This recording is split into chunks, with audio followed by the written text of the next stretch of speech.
Hello, welcome to the Primary Prevention and Trainings webinar as part of the New York State Training and Technical Assistance Center's onboarding series for Enough is Enough providers.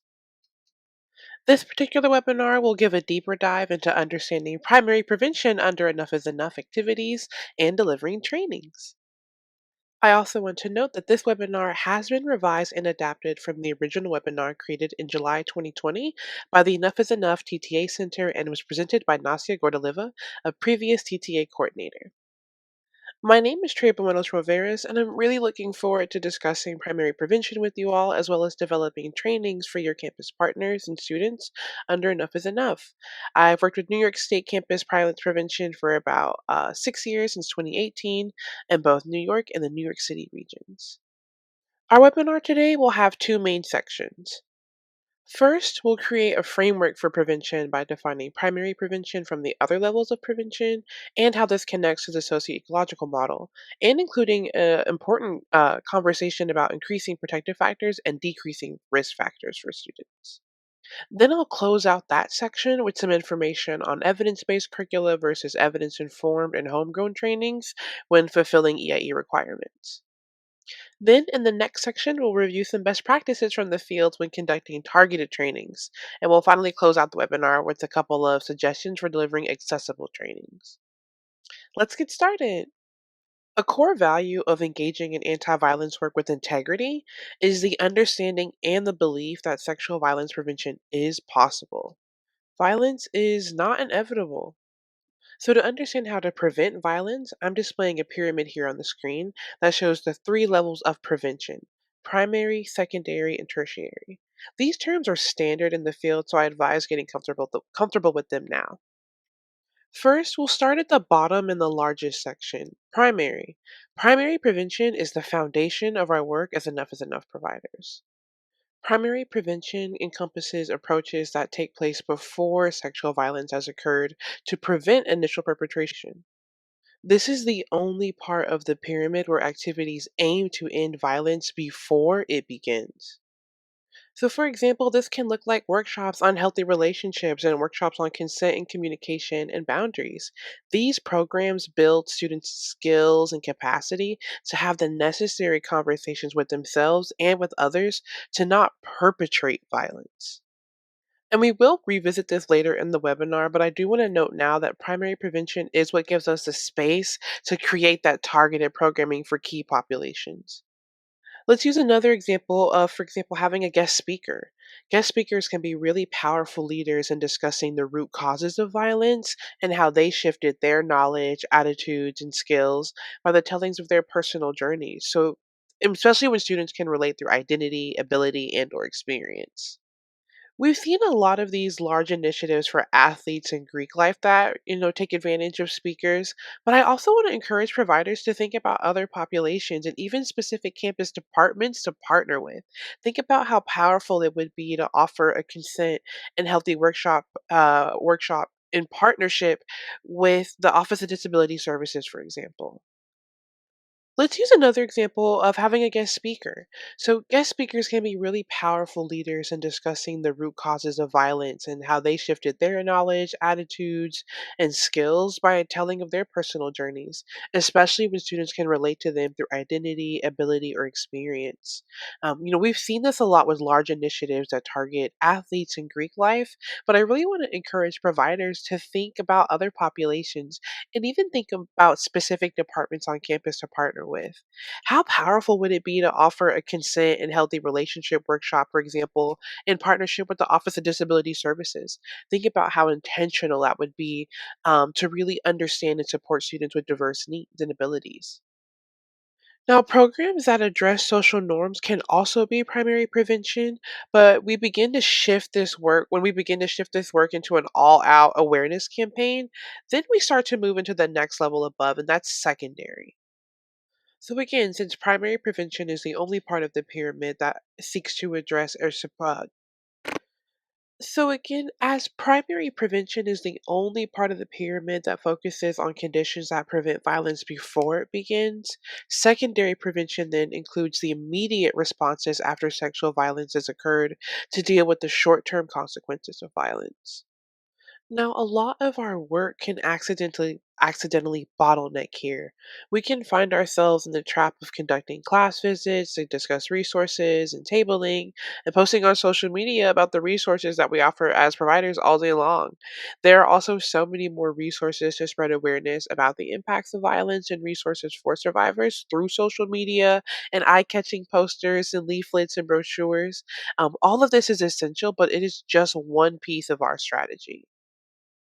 Another example of secondary prevention is bystander intervention workshops. We know these are extremely valuable and have heard stories of bystanders who courageously intervene when witnessing violence or harassment. And while a bystander can stop violence from being enacted or completed, this strategy, however, falls short of naming and preventing what initiated said violence. And without primary prevention, that intentional and consistent messaging to prevent perpetration, we miss out on the opportunity to contribute to campus safety and build necessary relationships with students before an incident of violence. Finally, at the top of our pyramid is tertiary. This focuses on the long term responses after sexual violence has occurred to deal with the lasting consequences of violence. This is where our comprehensive support services play a vital role, such as our survivor advocacy services, counseling, and medical care. All of these fit into this strategy and having clear and accessible reporting procedures. So, again, these are all very necessary because what we learn from providing these services is that prevention is our first goal, and that the first step in the first step in creating a campus free from violence is prevention.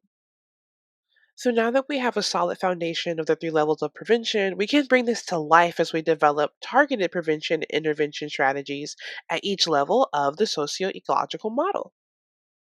So this model speaks to the levels of overlapping influence that shape our lives and behaviors at the four levels we see here: individual, relationship, community, and societal. Prevention activities across all of the social ecology can complement and reinforce each other. So, what does this look like on campus? But what does this actually look like on a college campus? To help conceptualize this, I created a graph based on the CDC's sexual violence prevention package and some other tools to provide an example of primary prevention at each level of the socio-ecological model.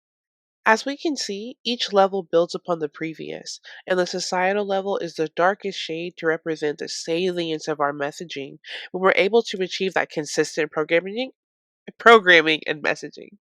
So let's go back through these one by one and begin with the individual level. So here we can see this is where our sexual and gender-based violence 101 workshops really take shape. Media literacy or digital safety, some group discussions with targeted populations. Really our aim here is to build and develop healthy behaviors and attitudes at this level with students. Then, building on top of the individual level is the relationship. Here we are skill building and now pumping gas into what we've taught previously. So now we can really practice those healthy relationship and boundaries, conflict resolution, workshops about open communication, and maybe even group accountability. So, for example, this looks like accountability in social group again, such as Greek life, athletics, or peer support groups. So again, this level of detail and nuance can be addressed as you've kind of built some of those knowledge and behaviors at the individual level. So again, we're working upward. We create a foundation at the individual level and we keep building from that. Now, campuses are tricky because they are little societies embedded within our larger society. So I try not to conflate community and societal, but it can happen. I just want to mention that at this moment. Building into the community level, engaging student leaders can be extremely effective, and having students as collaboratives really helps create a community level response with you as a provider, and then them as a student and someone engaged likely in multiple areas of campus. You have mutual goals, so never underestimate the power of working with student leaders. I also cannot underscore enough the value of a campus climate survey. Not only are these required, but they're also very helpful data points about who and where campus prevention efforts need to focus next. As we move into societal, I would also kind of put CCRT, so Camp Coordinated Community Response Teams, as in this liminal space between community and societal. Because CCRTs, which are not to be confused with SARTs, sexual assault response teams who respond acutely to survivors who are engaging in a legal process or a campus process, a CCRT, rather, is an interdisciplinary hub of individuals who believe that preventing violence is the community's response instead of the individual's response. So there are other community agency and partnerships that can be on a CCRT that may not be involved in a SART. But an even stronger example of societal level change is the Enough is Enough law itself. This law required colleges and universities to adopt a definition of affirmative consent. And by doing so, the law created the change that the individual and community level change was already doing, moving away from this concept of no means no into a concept of healthy relationship behaviors and affirmative consent. So now let's look at this in context with Enough is Enough's gender based violence prevention work. As a reminder, Enough is Enough covers domestic violence, dating violence, stalking, and sexual assault. Prevention then translates to proactive measures, educational programs, policies, and interventions that are designed to create safer communities and environments that promote healthy relationship norms.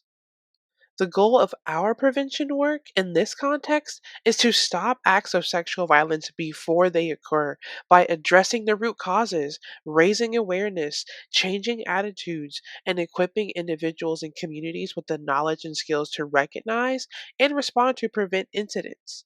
Enough is Enough's goal is to institutionalize some of these efforts and make them more sustainable and more ingrained in campus culture. So, with that foundation, let's explore risk and protective factors, which are essential in shaping our primary prevention strategies. On this slide, we'll go through some definitions, and then on the next two slides, we'll actually walk through risk and protective factors, at each level of the socio-ecological model. So, briefly, risk factors are characteristics associated with the higher likelihood of perpetrating violence. And then on the flip side, protective factors are those characteristics that then buffer against the impact of risk factors and lower the likelihood of violence. And again, both of these exist at multiple levels of the socio-ecological model. I think looking at both risk and protective factors through the ecological model is a really helpful way of understanding it. And I've based the information that I have here today from tools from the National Sexual Violence Resource Center that also walk through this framework as well. I also want to be very intentional to note that risk factors here contribute to perpetration of sexual harm and focus on potential perpetrators rather than victims. We don't want to lean into any victim blaming, and preventing sexual violence is again preventing it from initiating it. And as we can see, these factors exist at every level of the ecological model. So, some individual risk factors include history and exposure to violence, sometimes substance abuse, but also certain personality traits like adherence to strict gender norms. And then relational factors then can include like an unsupportive family environment, and then community level environments may involve a lack of opportunities or support in general. With the societal factors then including norms that support violence, cultural norms that promote masculine entitlement, norms that issue responsibility, and that normalization of a rape culture. I think it's very notable that each level of this, throughout this model, we see the normalization of those behaviors and attitudes that allow violence to thrive. So, our primary prevention work then aims to reduce these risk factors by challenging the norms and changing the harmful norms while also promoting protective factors. And so, again, these protective factors are those characteristics that buffer against the impact of the risk factors. So, then going through each level again at the individual level, we have things like strong self worth, assertiveness, a healthy assertiveness, and healthy coping mechanisms, a connection to school and caring about other adults, and pro social relationships. Similarly, in relationship level, again, clear communication, having those healthy respect for boundaries and supportive and equitable relationships. I find it notable that yet again another connection to a school or caring caring community is a protective factor at both the individual and relationship levels. Then at the community level, having that community support and connectedness, we thought, I didn't really mention it on the previous slide, but we saw here that a risk level at the community level was limited access to training, but also a high tolerance for sexual assault in the workplace. And so thinking of then at a community level, for example, um, a protective factor that would respond to that would also be having training programs that identify the availability of very necessary resources.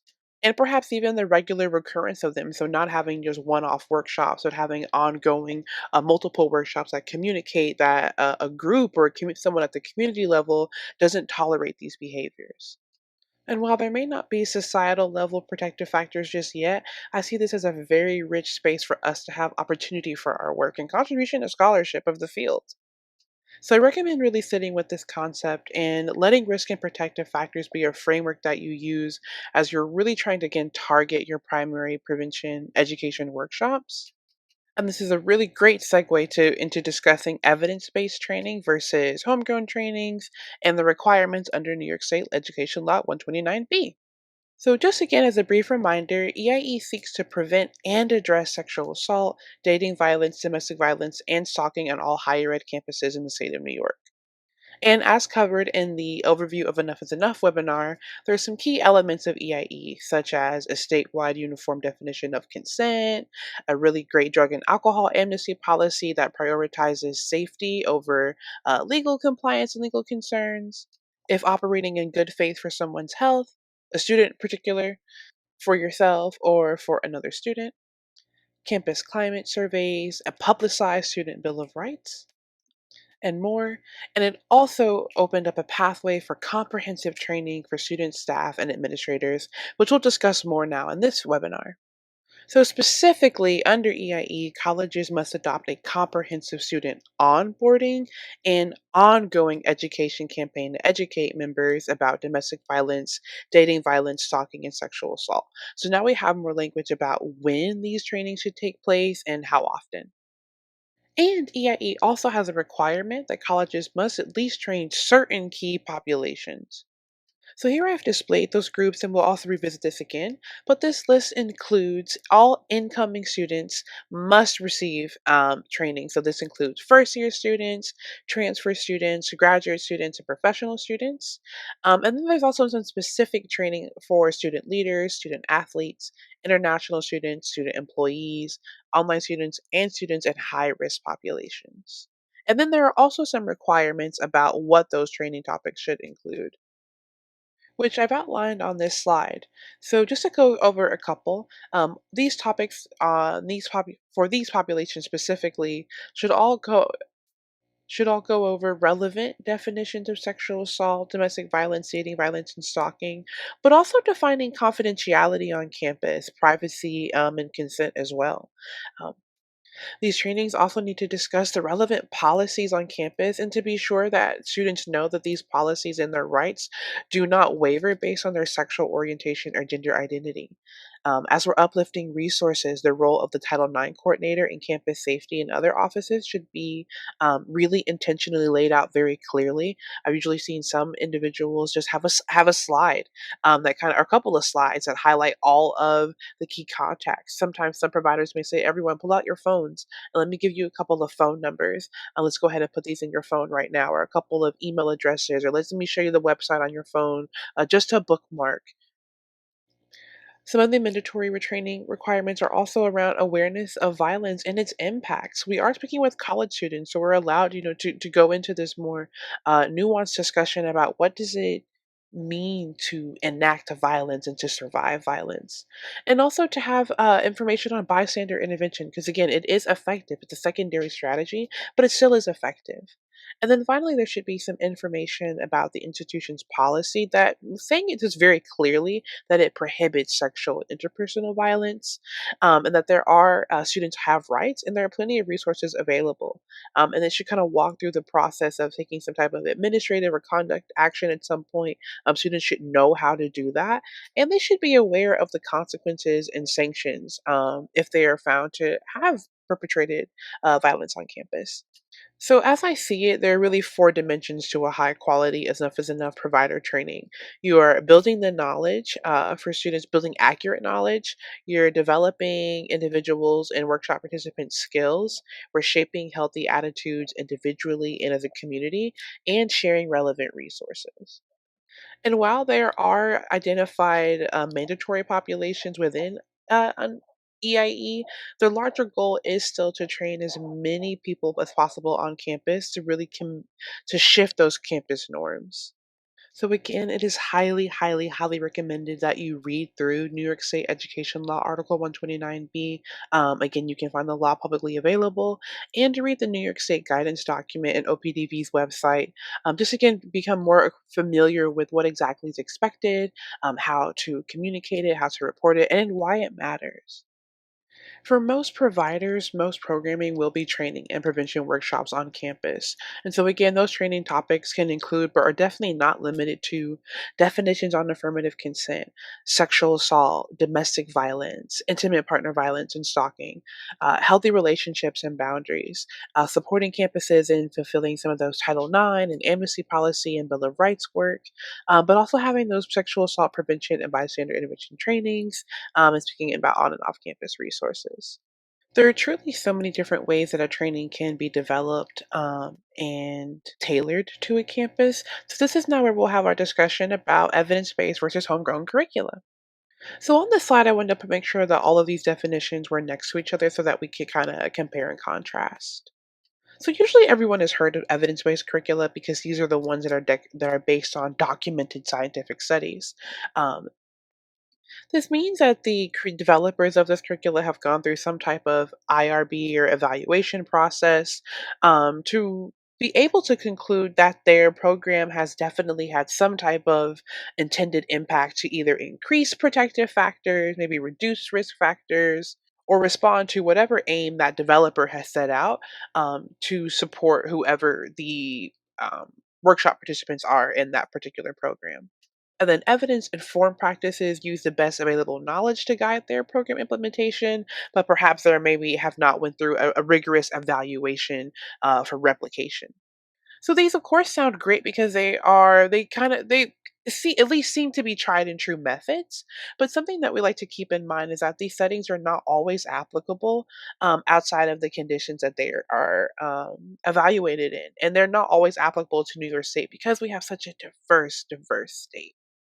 I also like to highlight promising programs because these are programs that are kind of in this in between state between they are not necessarily brand new. Perhaps they are on their way to maybe being evaluated, or they already have such a tradition on a campus that they're in or with a certain population. Um, these programs include some type of measurable results and have some type of successful outcomes, but there's usually not enough scientific research to prove in quotation marks that this program or process will be effective across a wide array of people. So then this is where we also kind of get into a homegrown training, which is another way of saying that your agency has created the training itself. OPDV is a funder does not require that enough is enough providers use the list of evidence-based curricula that was previously used by the Department of Health, that is commonly referred to as well by some EIE providers still. Providers are allowed to develop their own content, but it's highly, highly encouraged to follow the evaluation toolkit and guidance. So contact your TTA provider to get in contact with that resource. Whichever curriculum you choose, it must align with the demographics and the needs of the campuses that you're serving. Certain aspects of some curriculum may be changed, for example, like scenarios or case studies. So it's always a really good practice to contact the curriculum's program administrators to ensure that you can implement it with fidelity if you make any adaptations. So again, choosing a training program is instrumental. This is the core of the work. And again, one major criticism of evidence-based curricula is that they're only applicable to their testing conditions, which are often predominantly white institutions that focus on nominal four-year degrees with undergraduate students.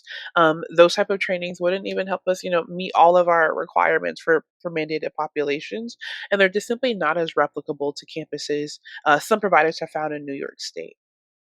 But perhaps there may be a use for it in your program depending on what campus you are. So do some research and again consult with your TTA provider.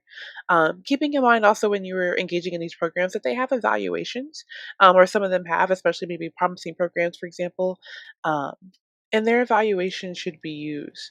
In cases if they don't have a pre-created evaluation, be sure to conduct your own so that you can have some metrics as you're assessing the effectiveness of and success of your own training programs. And there are also, again, conditions where having a homegrown training may be what is most appropriate. Um, there are plenty of valid reasons that you may choose to develop your own training. For example, perhaps you work with a marginalized population that isn't centered during one of these studies yet in an evidence based program. So you need to develop one to fulfill the requirements and to make sure those students know that they have resources and rights. You also may work at an agency that has a specialized skill in that training area. And so your agency is actually who would be consulted by other EIE providers to develop a training or to come in to speak to a certain population. And also, a reality is that evidence based programs are sometimes too costly and don't just yield the same results as your own training. So, again, I would encourage you to do some research, talk to other EIE providers, and see what would be best for your campus. So again, just as a reminder, our goal is to train as many people as possible in a campus community because again, our goal is to shift that campus's norms. And because we want to do this norm shifting, culture shifting work, our training content has to move beyond just us sharing what resources are available. And that is secondary prevention. So we have to kind of really do some due diligence in that primary prevention work in that area of the pyramid to achieve the goals that we seek out to. And it is because we have the goal to train as many people as possible that we also move beyond the students that are identified on these mandatory populations list. So that means that there are quite a few other populations that need training. So here on on this slide, I've displayed a non-exhaustive list, but to go through it, this includes multicultural student organizations, an LGBTQ or queer alliance, again, international students who are not first-year students, peer mentors and RAs and residential advisors, so those who are supporting students in the dorms, students who are parents, as well as students who are registered with disability services again, your Greek life, your fraternity and sorority students, student government leaders, graduate students, medical students, law students, if there's an additional professional school on that campus, those students, commuter students who are bouncing between work and school commitments and may not attend any events often on campus, and again, other faculty and administrators and staff members. So, as we can see, there's quite a lot of room for opportunity to create tailored, targeted programming that responds to the unique needs and challenges of any of these groups that they may face. And I just, again, can't underscore enough to tailor your programming to the needs of the groups that you are targeting. This will help you build a connection with them, but also help you understand and reflect to them that you understand the challenges that they experience and are giving them practical tools to work with. Now that we've covered primary prevention, who you should train, some of what you should train about, I'd love to spend some time discussing best practices to keep in mind when developing your own trainings. So the first thing that I have on this list is conducting a campus needs assessment. Now, a needs assessment is not a climate survey, whereas a campus climate survey is just again a biannual requirement every other year for that schools must conduct under EIE.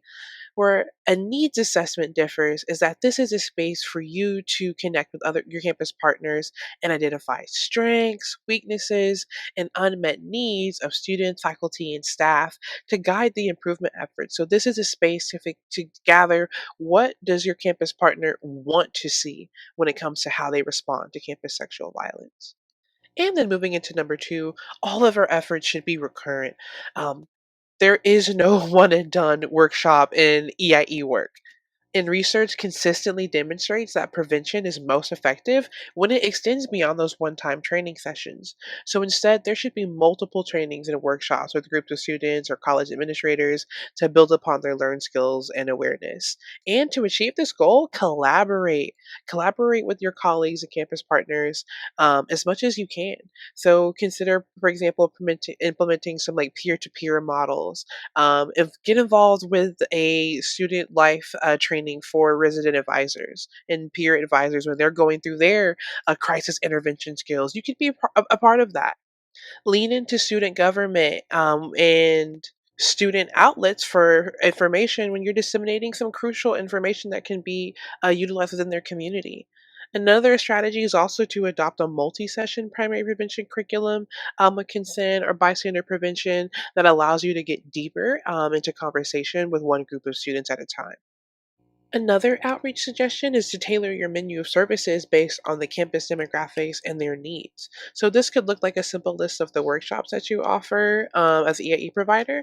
When within each of the training courses, you include like the target audience, a description of the workshop, but also depending on your background research and campus needs assessment results, you can also tailor this list to workshops that are relevant for the intended audience. So, say maybe for example, based on their campus needs assessment that you have developed and asked questions around what resources are underutilized. Maybe there is a resource that the campus says we have walk in counseling services, but no one uses them and we want to amplify that. So then that may be a way where you have a workshop around supporting peers supporting peers, and you bring in the counseling center to come talk about their services, or you uplift their services in the scenarios that you offer. So again, there's ways to be creative and really think about what are the best ways for students to respond and engage with your message that again that facilitates empowerment for them. Now, let's say that you already now have moved into the step of having a workshop set up. You're excited, you're ready to go. Get to know your learners through some evaluation tools. So, never underestimate the power of a really great pretest or a focus group. Or even a survey, anything that will give you some more information to better understand who you are engaging with and how you can meet them where they're at and walk with them with the best space that they need to be. These tools are also really helpful for you and your agency to target and see what strategies are really successful, or which strategies should you maybe try with a different group, which strategies should you maybe try in a different context. Really evaluate each effort, evaluate everything, and lean on the TTA Center. This is what the TTA Center exists for, to assure providers that there are data driven resources and materials to support enough is enough work. So, if you need any further guidance on selecting resources, adapting curricula, finding a training program, please contact your Region's TTA. And if you're excited but unsure how to move next, then go to TTA. And I just wanted to continue on best practices with some more resources from the CDC. So, as a data scientist myself, I have found that the CDC's principles for effective prevention programming are super invaluable. And I've listed them here for you to use as a reference or a little checklist for your training. So your training program should be comprehensive and ensures that an audience receives messages multiple times to have that sufficient dosage and exposure to what you're delivering. The staff should be well trained to use and use a variety of teaching methods. Your training should be theory driven as well as developmentally appropriate for the audience that you're engaging. And especially on a college campus, it must be culturally relevant to the audience and focus on positive relationships. So, again, not shaming students, but again, encouraging where they are already engaging in really healthy ways and amplifying that behavior. And also, again, using outcome evaluation metrics to determine whether a policy or a program or whatever you were doing to attempt to shift the norms on this campus to see that it worked for you, or to get some type of information around if this didn't work here, what did it give me? And do I want to either continue that or pivot? Finally, I want to close out this best practice section with also giving some ideas about how to work with various populations a little bit more closely before we close with accessibility. So again, starting with students, depending on your population, again, we're just going to always encourage you to tailor your training. Again, our primary goal, as discussed earlier, is to offer training across the campus. So, for example, when you are engaging in a training with RAs or athletes or student government, for example, integrate your conversation with student leadership.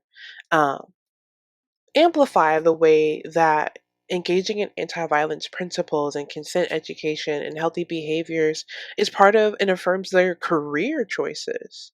This is the type of critical buy-in that we can have from students and really again changing the culture around how they view anti-violence work. And because we're trying to meet as many students as possible to reach them, I can't underscore enough again offering workshops multiple times a day to reach different students. This is going to be again the best way to maybe even reach out to your student parents who are going to have class or work during maybe some quote unquote traditional times. So maybe consider offering workshops again, some in the morning, some in the afternoon, maybe some is evening. I know there are some EIE providers that sometimes offer workshops at 8 p.m. To capture some of those professional students at the end of their classes. If your workshops are continuously and only offered during the day, then you may miss student parents and those professional students.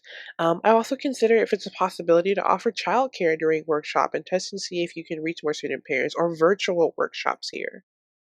When you're engaging with Greek like organizations, it's really a great opportunity to address group norms, group accountability, and norms that are related to drinking and substance abuse and really have that conversation around a culture. So again, we're not shaming students, nor are we projecting onto them or assuming, but acknowledging some of the lived realities and experiences that we can witness. When you are speaking with students that are going to have some type of capacity where they're providing referrals to other students or they're first responding, make sure that we're also emphasizing the reporting options and building their capacity to support survivors and explain reporting options and resources. Whatever student group you work with, make sure that the content is relevant, and be thoughtful around the language that you were using and creating a space for open dialogue, providing resources, and addressing the needs of that community. So, for example, like if you are doing a training for LGBTQ populations, are you using a mix of gendered pronouns, or are you only using she pronouns for victim and he pronouns for perpetrator, which we know to be isolating of many survivors' experiences. So this is where this idea of cross-referencing for relevance, speaking with other folks at your agencies or again other EAA providers, to get a temperature check on the trainings that you're offering and see where could they be improved. There are a lot of really creative approaches to connecting with students. Sometimes you may be able to develop an internship of some sort where students can apply the skills of their degree to the work that is shifting campus norms. All of these ideas distill into the thought that students are not a monolith. The only thing that combines every single one of them is that they are New York State students. So take the time to get to know their needs and their entry points so that our primary prevention efforts are deeply intentional. And in a campus ecosystem, don't forget that students are not the only population who can help create and shift those campus culture norms. It's important to train campus administrators, campus security, and other staff who are frequently engaging with students beyond their academic training, and therefore that student life piece. They play a really pivotal role in shaping the school's culture, and they're less likely to change roles, these staff members, or leave an institution as compared to students who come there to leave and graduate with degrees. Additionally, you can ensure that your training also reaches key staff members like the Human Resources Department, Counseling Center personnel, and other staff that are often overlooked, like dining and facility staff that are frequently encountering students. How cool would it be to develop a program or a workshop of some sort that focused on interactions in the dining hall or some other frequently visited place on campus? Before we get on to campus security and police, I also want to highlight the don't cancel that class idea. So many EIE providers have offered to, when there are faculty members who are going to go on conferences or may miss class, to say, hey, don't cancel that class. Instead, let me come to your class and provide a sexual violence 101 workshop or a healthy relationships workshop or a resource information session, something where the students have already been gathered and they're there for class. And instead of canceling it, you're able to be worked into the schedule. You're much more likely to reach some students that you may not reach through events, through a don't cancel that class initiative. So keep that in your prevention toolbox.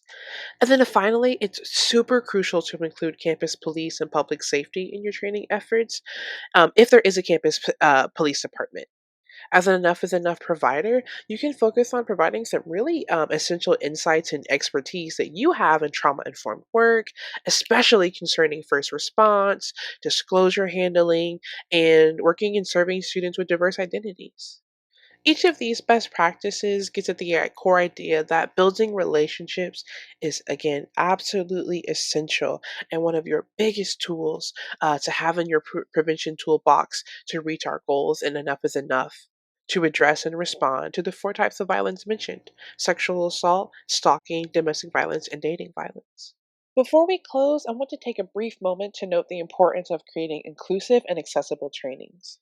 This should be something that we consider during the planning stages of our work, and it's much more than briefly mentioning that diverse experiences and identities exist halfway through a training. This is an additive gesture, and it doesn't communicate that you genuinely understand the various needs that a survivor may present. These thoughts and experiences should be woven in throughout your programming as an ongoing skill. One way we can do this is by modeling the use of inclusive language and pronouns, for example. This can lead to really rich discussions that challenge assumptions, especially in bystander engagement work, where awareness of biases is crucial. Another strategy is to include the experiences and needs of people from diverse backgrounds and identities in your programming. One major benefit of this is that it signals to those with those identities that this training is indeed for them, even if it's not explicitly visible. It also educates those with more privilege about the varied experiences and options of others in the room. So it's a valuable teaching moment for everyone involved. Additionally, there are unique challenges faced by commuters and online students, as well as students who are returning to undergraduate education or older students. So, scenarios that are relevant to only traditional first year students who are 18 years old may not apply. So, this is an opportunity to be creative.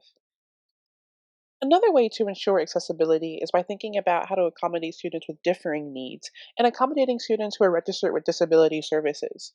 If possible, try conducting focus groups or surveys with students beforehand to better understand what these specific needs look like so that you're not guessing but using real world information. This brings us to the close of our Enough is Enough onboarding webinar, Primary Prevention and Trainings. Thank you so much for your time.